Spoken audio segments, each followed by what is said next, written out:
While I wouldn't use ChatGPT to come up with keywords, it can be used for SEO in a different way. And that way is making sure that you've included secondary keywords and LSI words. So we're going to start with LSI words or must words. These are essentially words that really should be in the content.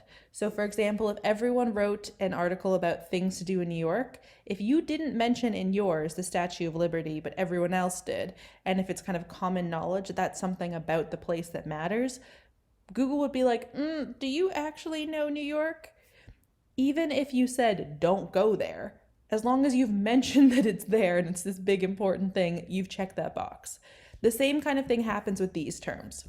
So I've just pulled this up on Key Search, but realistically it's the same with Rank IQ, with Surfer, with Neuron Writer, with like every different one that exists. I just wanted to pull up the one that is the lowest barrier to entry since most people already have Key Search. You already have this in the Content Assistant for free. So this is an area where you can get the additional benefit of some LSI words. Now on the other page on keywords, you'll also find keywords. This is not a great article for keywords, to be fair. There's not that many alternatives, but we've got a ton of must words to add in. And I use those terms interchangeably, LSI and must words. I just think must words is like kind of easier, I guess. But anyway, it doesn't really matter. What I've done here is I pulled this post from my site, this honest Rank IQ review, which needs to be updated because Rank IQ did a massive update recently, so I need to update some things in it. But we're just going to also check it for these knowledge graphs. Now, knowledge graphs is a term that comes from like early computer coding that is about any data graph entity. It just is something that like seems to work quite well with ChatGPT. And this way I don't have to change the prompt from saying secondary keyword, LSI word, must word. And I don't even know if it knows what a must word is. I just find this works quite well. You could even just say words, to be honest, it doesn't matter that much. So I said, please check this post for the following knowledge graphs. Give me a list of any that are missing. So I just copy and pasted this entire list. As you can see, low competition keywords, blogging millionaire, And then I gave the post link. Now, you definitely want to do this in GPT-4 just because otherwise your post is likely going to be too long and you're going to cap it out pretty quickly and it's not going to have a great memory of this stuff. So highly recommend GPT-4 with the plugin WebPilot to make this work. Then it says, based on the content, it first, for some reason, gave me the ones that were mentioned. I didn't tell it not to do that, I guess, but it listed the ones I did mention. But it says the ones that are not mentioned.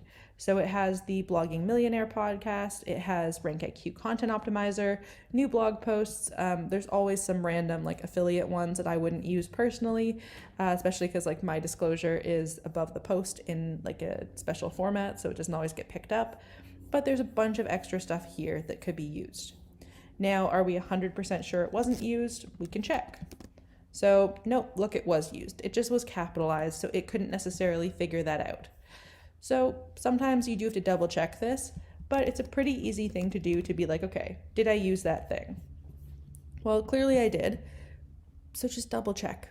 If not, if you didn't use it, and remember it says explicitly mentioned, so that often means it doesn't want any variation. It doesn't want any sort of extra word, extra change. And this one doesn't have any. It probably just made a mistake.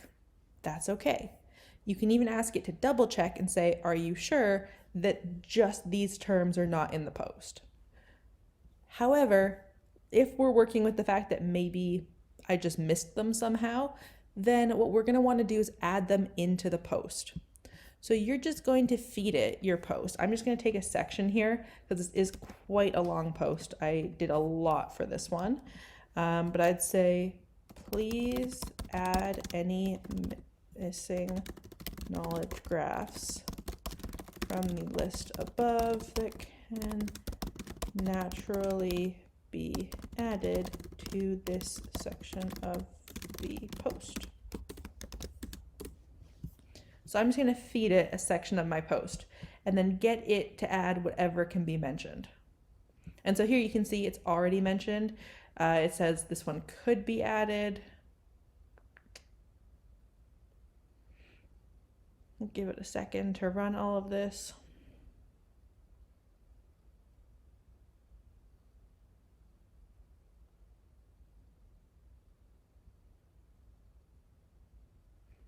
There we go. So it just takes a minute. Sometimes it does like to explain itself. I don't always need the explanation, but whatever.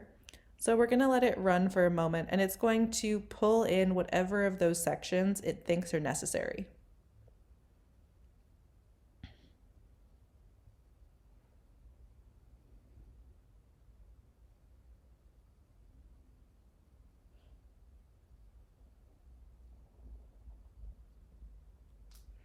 And I like this, that it notes that the changes are subtle to ensure the natural flow of the content. I think that's super important, that it's not going to be like completely out of nowhere. So if we search SEO reports, gotta go here, you can see your own SEO reports was added in, and that wasn't present in the example I gave. Like you can see it's not mentioned in there. So pretty like kind of casual way that it threw that in there. And it's so helpful. Like what I find people really struggle with SEO is adding in a lot of these terms and definitely adding in secondary keywords naturally. So you can do the same thing for your blog post. When you're done with a post and you have your whatever 2,000 words or something, you can give it a list of like, here are 5 secondary keywords. Please add them naturally to the post, like basically wherever relevant, or just let it run. And it's going to be able to enhance your post with those keywords. So for this one, there's not really any good ones, to be honest. I mean, maybe, I don't know. We can just try it and see. So let's just grab up to pricing. The other ones just seem random to me. So we'll just say, great. Now, please check the post for these knowledge graphs. And then we're going to give it the post again, just in case it thinks that that section is just the post. So it's going to take a moment because it has to like engage Web Pilot, but it'll run and check for the existence of these in the post. I don't think I used most of those, to be honest, because like discount, free, Reddit, lifetime deal doesn't really make sense for this post. So here we go. We've got the ones that weren't mentioned. Got the niche list, mentions there are a lot of niches, but doesn't specific mention this. Does compare it. Ahrefs is mentioned, but not direct comparison. There we go. Okay, please amend the post to add as many of the knowledge graphs as you can naturally in the existing text without changing its meaning. So we don't want it to like remove the facts or something. We just want it to like add to the post and not accidentally turn this into a post about the RankIQ lifetime deal that doesn't exist. So I want to try doing this without feeding it the post. I almost always copy. I think I've actually always copied the post and put it in, but I think with Web Pilot, it should be able to read it and save me that time. So let's test it. And another way you can check that it's been included is to then copy and paste it into something like Key Search or the RankIQ Optimizer or the Surfer Optimizer, and then check that like the words are included.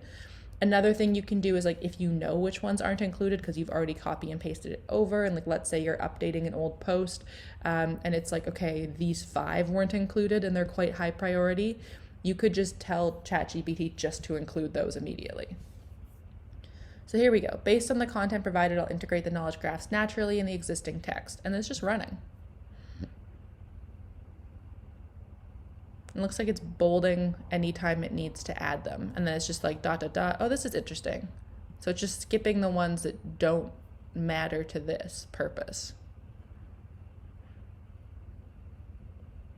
That's kind of, I think that's actually quite a good use case. That way it's not wasting time or words on sections that don't need to be amended. That's quite cool. It's not done that before for me.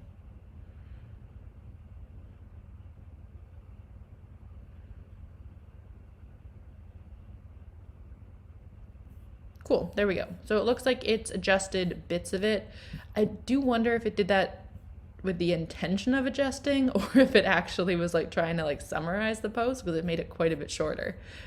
But if let's just pull this over so we can see the two different sides. So here we have, are you wondering if RankIQ is worth your time and money? Then you need this SEO review. Optimizing your content for search engines is a big part of running a successful blog. Hello, SEO expert here talking. Bloggers have to churn out so much content to be successful. Trying to see if I can spot the differences yet. Here we go. But before we deep dive, I've seen discussions on Reddit about RankIQ. It's interesting to see the community's perspective on its effectiveness. So what I like here is that it said Reddit about RankIQ. It's not like tried to force RankIQ Reddit into this. It's made it more natural, which I do think is good. Then it seems to jump down into RankIQ is a powerful AI-driven tool. So it seems to be summarizing this section a little bit here before it actually says the section, which is a bit odd. So I don't know that I would 100% use that. I do find this works best if you give it like piece by piece, but do you think that it's a pretty good version? So in fact, that's a good sentence, honestly, to like pigeonhole those two in there. I think that's quite good. Yeah, I think this is a good, like a rough draft, 100% edit as usual. But this is how you would use RankIQ, Jesus, how you would use ChatGPT to enhance your SEO. So to make sure that you are addressing all of these points, to make sure that the secondary keywords are used. You can even have it count how many times you've used a certain keyword in the post if you want. I mean, I think feeding it the post would take more time than just doing Command F on the post itself, but to each their own. But this can help you figure out some of that like on-page SEO and getting some of those keywords in there that maybe you just struggle with. Maybe you felt it was a bit too awkward.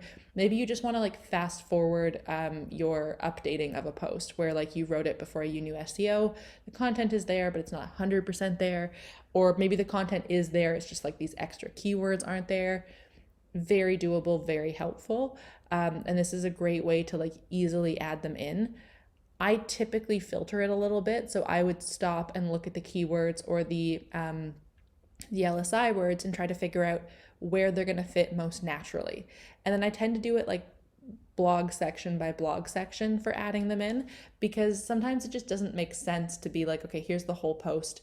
It might get lost partway through. I mean, just like us, if you like front load me with a ton of information, by the time I'm like an hour into the work, I will have forgotten some of those things, whereas it'd be fresh in my mind at the beginning. So it's just about like, as you go through, making sure that you're on track with which sections you're updating and with which sections it matters towards. So you don't want to like give it all of the stuff all at once.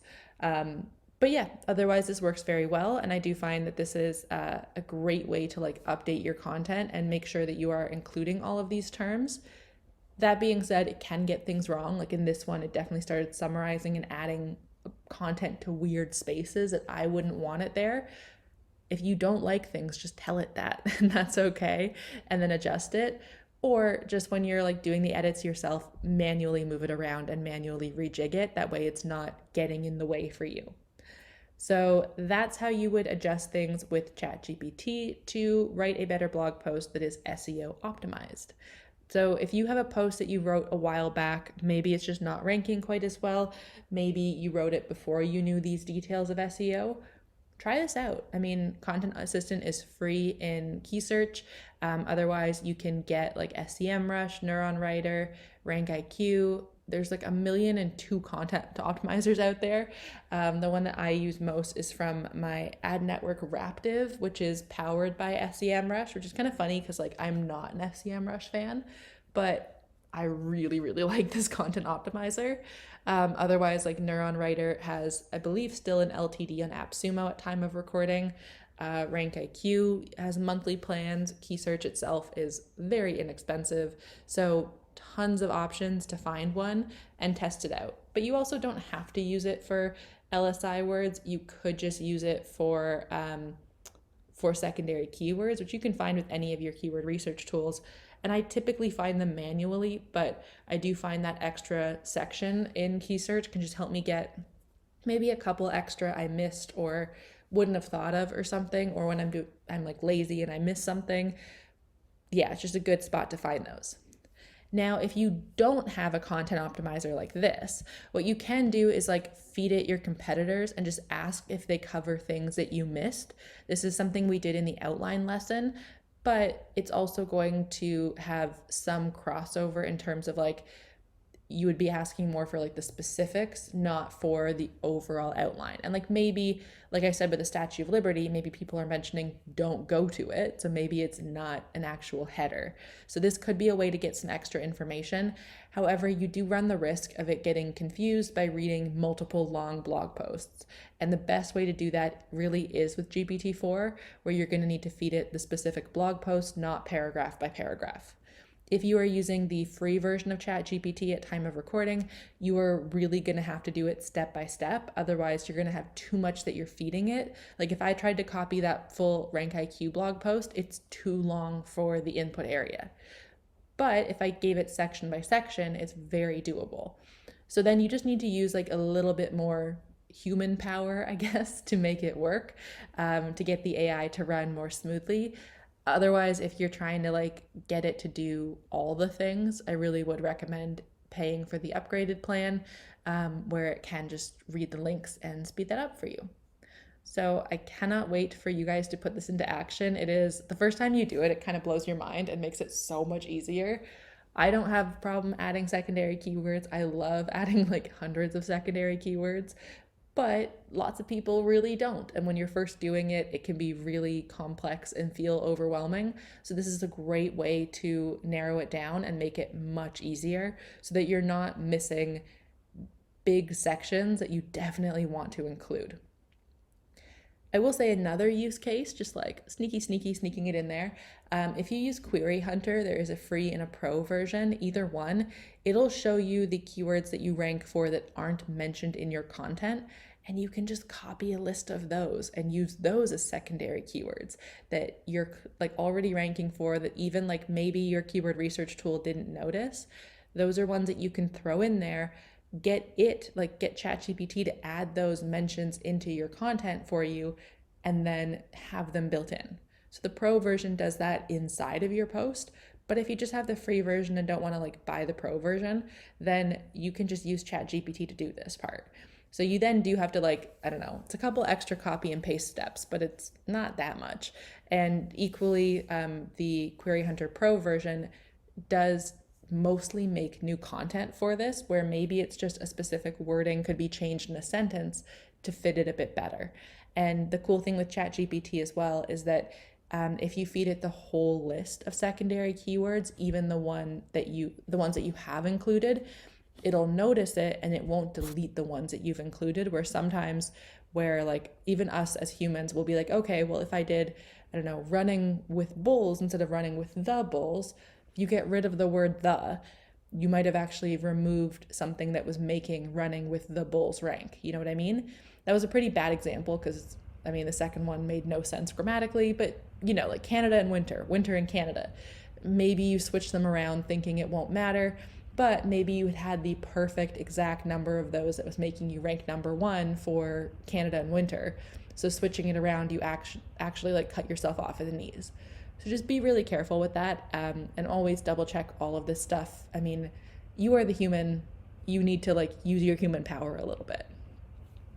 So your homework is take that article you just wrote and put it through your ChatGPT with some LSI words, with some secondary keywords to make sure that it's mentioned often enough. Maybe even your primary keyword, if you notice that your competitors have it 40 times and you have it twice, ask ChatGPT to add it 38 more times, and then see what it comes up with. Always, though, use the command add it naturally. Otherwise, it will try to keyword stuff or do some weird stuff. So yeah, add naturally and you'll get the best results.